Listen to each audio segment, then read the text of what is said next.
السلام عليكم الغزالات ديالي، كيف نتوما؟ لاباس عليكم؟ كنتمنى وانتم كتشوفوا الفيديو انكم تكونوا بخير وعلى خير. سعيده بلقائكم مجددا اخواتي، فيديو جديد، نهار جديد ان شاء الله باذن الله. هذا النهار البنات غادي نصور معكم بعض الوصفات، وصفات سهلين اقتصاديين كيوجدوا دغيا ما كيتعطلوش. فقط البنات تابعوا معايا الفيديو حتى الاخير باش تكتشفوا المقادير وطريقه التحضير. طبعا الى عجبكم الفيديو ما تنسونيش من لايك ديالكم بالتعاليق ديالكم البنات. هنايا البنات غادي نبدا معكم باول حاجه هي العجينه ديال المسمن. غادي نعمل الطحين. شوفوا انا ما كنعملش العبر، كنعمل عيني ميزاني الصراحه. زعما بالنسبه للبنات المبتدئات الا كنتو بغيتوا انني نبقى نحط لكم العبارات في صندوق الوصف صافي قولوها لي. بالنسبه لهاد العجينه هذه مثلا الا عملنا مثلا زلافه الطحين، كنعملوا واحد 3 المعالق ديال الفينو صافي وشويه د المليحه وكنعجنوها كيف ما شفتوا عجنتها، ومن بعد عملتها في السلوفان وخليتها كترتاح. هنا كنبدا بالعجينات حيت خصهم يرتاحوا، عاد من بعد كندوزو للحشوات. هنا البنات دوزت باش نعجن العجينات البيتزا. شوفوا بالنسبه لعجينات البيتزا شاركت معكم شحال من مره في هذا رمضان. العجينات البيتزا الحقيقيه اللي كتجي رائعه فيها الماء، كنعمل الماء دافي يكون دافي واحد شويه زايد زعما، كنعمل شويه د السكر، وكنعمل هذا شويه زيت بلديه وكنخلطهم مزيان، ومعلقه صغيره عامره مزيان اولا معلقه كبيره على حسب شحال د الكميه البيتزا غتعدلوا، عامره بالخميره ديال الخبز، الخميره ديال الخبز وصافي العاديه ماشي الخميره الحلوى. صافي البنات من بعد كنخلط كلشي مع بعضياتو، عاد كنبدا نزيد الطحين وكنزيد واحد الرشيشه ديال الملحه فوق الطحين. صافي هنايا كيف ما شفتوا معايا كنعجن هذيك العجينه ديالي ديال البيتزا مزيان وغادي نخليها ترتاح. عجنتها هكا واحد 5 دقائق هكا وغنخليها ترتاح. من بعد غادي ندوز باش نوجد معكم العجينه ديال ليكيش. بالنسبه للعجينه ديال ليكيش فانا عندي هنايا الدقيق، عندي 250 غرام ديال الدقيق يعني ما يعادل ربعه. عندي معاه 125 غرام د الزبده، 125 غرام ديال الزبده، عندي مع ديك ربعه ديال الدقيق. شوفوا هاد الزبده هذه انا كنستعملها ديما كنبغي نعمل ليكيش حيت فيها العبارات كتقطعوها، يعني كتقطعوها فيها العبارات، فيها كل 20 غرام بوحديتها. من بعد هنايا البنات كيف ما شفتوا هذيك العجينه ديال الكيش كنحاولوا اننا نرملوها مزيان، يعني ديك الزبده ترمل ما تبقاش نهائيا طروفه. من بعد كنزيدها شويه د الملح وشويه د البصل حيت غادي نعدل مالحين، وغادي نزيدها بيضه غادي نزيدها بكلشي ديالها. من بعد غادي نزيدها واحد 2 معالق د الحليب باش نجمعها فقط، وكنجمعوها بالاصابع ديالنا. هاد العجينه هذه ما خصهاش تسدلك نهائيا.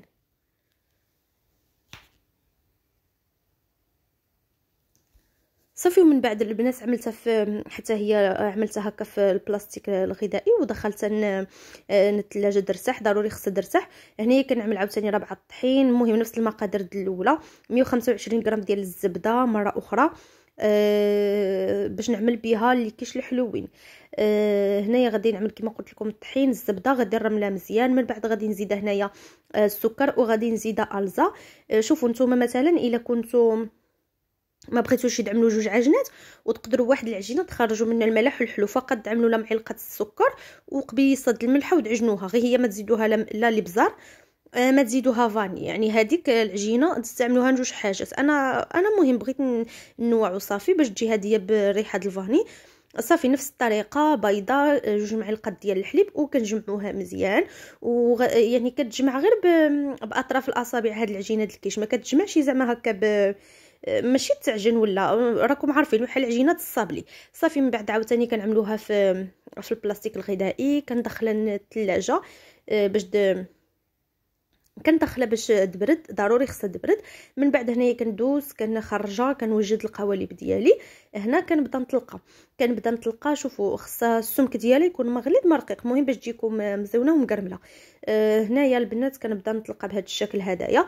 كنجيب واحد الطاسه يكون العبر ديك الطاسه كبير على، شوفوا دابا انا غادي نجرب وحده يكون العبر ديالها كبير على القوالب ديال الكيش باش ما تجيش صغيره. صافي هنا باش يجيو هما هادوك ضروري خص تبقى داك الشياطه من فوق الشيطه. صافي هنا كيف ما كتشوفوا كنعاود نجمع العجينه، غادي نطلقها بالسمك كما قلت لكم، سمك عادي ما غليظ ما رقيق. عاوتاني الا كانت رقيقه بزاف غادي تحرق لكم، والا كانت غليظه بزاف المهم غادي تجي معجنه. هني كنبقى نطلقها بحال هكا وكنستعن بالدقيق. ضروري تستعنوا بالدقيق لان الزبده كتلصق فوق سطح العمل.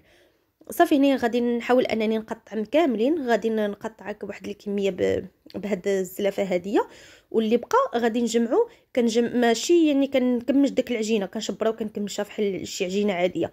كنعاود نجمعها بحال عجينه ديال الباط فيوتي بحال هكا كنجمعها، يعني كنجمعها على بعضيتها وكنعاودو نعملوها في سلوفان وكنخليها على جانب. من بعد عاوتاني كنكمل هادوما وكندوز نخدم بها. شوفوا البنات هادوما كناخذ كل عجينه وكنعملها في القالب هذا ديالي الكيش، ومن بعد كنحاول انني هكا زعما نقرصو من الجوانب مزيان باش نضمن ان غيجيني بداك الشكل هذاك. من بعد كنزول ديك الزوائد اللي الفوق. شوفوا الزوائد كنضرب عليهم غير بالمدلك كيزولوا الراسم دغيا، يعني كيكونوا صافي كيتقطعوا مع داك السنان الماضيين كيتقطعوا. صافي هنايا البنات بعد ما ساليت الكيش ديالي عملتهم في الفريغو كيبردوا، وعملت حتى الحلوين ما بغيتش نشاركهم معكم لان نفس الطريقه ما عندهم شي حاجه اخرى. عملتهم في الفريغو، ضروري خصهم يدخلوا الفريغو قبل ما يطيبوا واحد 30 دقيقه باش يشدوا لنا الفورمه ديالهم. صافي هنايا جبت واحد المقله عملت فيها شويه د البصله وشويه د الملح شويه د الابزار وشويه د الزيت، قليت مع هذيك البصله ومن بعد زيدتها واحد شويه د الكفيته. بالنسبه لهاد الحشوه هذه البنات عندي الحشوه ديال البيتزا، اما هذه هي الحشوه اللي غادي نعمل بها واحد البسطيله صغيره. غادي نعمل هنايا كيف ما شفتوا عملت البصله فلفله حمراء وعملت شويه د قطع الدجاج، وغادي نزيد واحده الشرموله كانت عندي اللي كنت شاركتها معكم ديك النهار في الباستيله ديال الحوت. نفس الشرموله هي هذيك زدت عليها. وهنايا غادي نزيد الفيرميسيل اولا الشعريه الصينيه، وغادي نزيد فوق منها العطريه هذيك اللي كتشوفوا العطريه الباستيله ديال الحوت. غادي نحرك هاد الفرميسل مزيان مع الدجاج الشعريه الصينيه اللي كتطلب الصراحه مني انا الشرع مسكينه خصوصا في هاد رمضان. شكون بحال البنات انا كتحمقني شي حاجه عامره بالشعريه الصينيه، كنعمر بها كلشي، كنعمر بها الدجاج الحوت نعمر بها كلشي الصراحه الله. انا بعد رجعت كطلب مني الشرع ما بقاتش صينيه ما بقاتش شعريه صينيه. صافي هنايا خديت هذاك شنو سميتو داك العجينه اللي عجينتها معاكم من الاولى ديال العجينه المسمن، عملت منها 2 كرات. داك 2 كرات عملت طلقت كوره ودهنتها بالزبده والكره الثانيه ودهنتها بالزبده، وعملت فيها ديك الحشوه ديالي اللي فيها الشعريه الصينيه كما قلت لكم اللي ما بقاتش صينيه، وكنشكلها بحال هكا على شكل باستيله بعجينه المسمن. كناخذ المقله د الرغايف كندهنها بالزبده لان شنو سميتو لان المقله د الرغايف ثقيله كطيبه مزيان.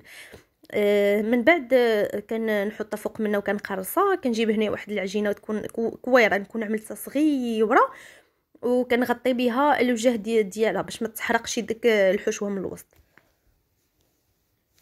صافي ندخلوها للفران اللي يكون سخون من قبل.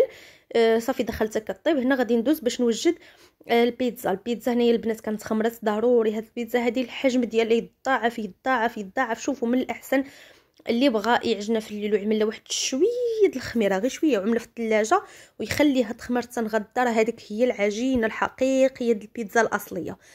صافي هنايا انا غنخرج منها جوج، غنعمل بيتزا واحده واخرى غادي نعملها كره اخرى غادي نحيدها غادي نعملها في المجمد هكا. النهار اللي غنحتاجها غادي نجبدها، راه ما كيبقى على حتى شي حاجه. انا كنعمل هاد الكميه زايده باش ملي كنبغي اخرى كنجبدها.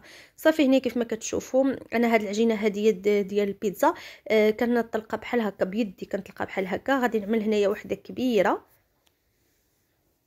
هاد العجينه البنات ما كتحتاج لا تقيب لا والو، يعني ما تثقبوها ما حتى شي حاجه، ماشي بحال العجينه اخرى اللي فيها الزيت وداك الشيء ما تعملوا لا حتى شي حاجه.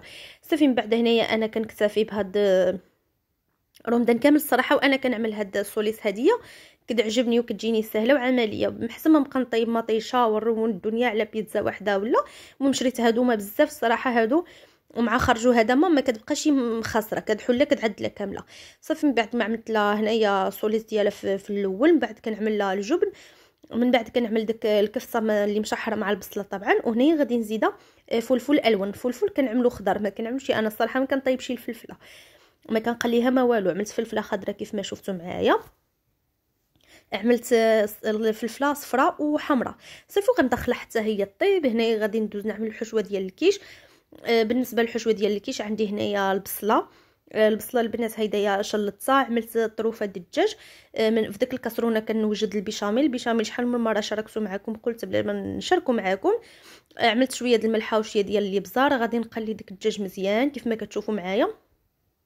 غادي نحاول انني نقليهم بحال هكا زعما يدخل فيهم الطياب مزيان. صافي هنا كنت كنوجد البيشاميل راه معروف الطريقه اللي كنعمل معكم، كنعملها بالماء ماشي بالحليب، كنعمل الزبده الطحين، من بعد كنبدا نزيد الماء وداك الشيء.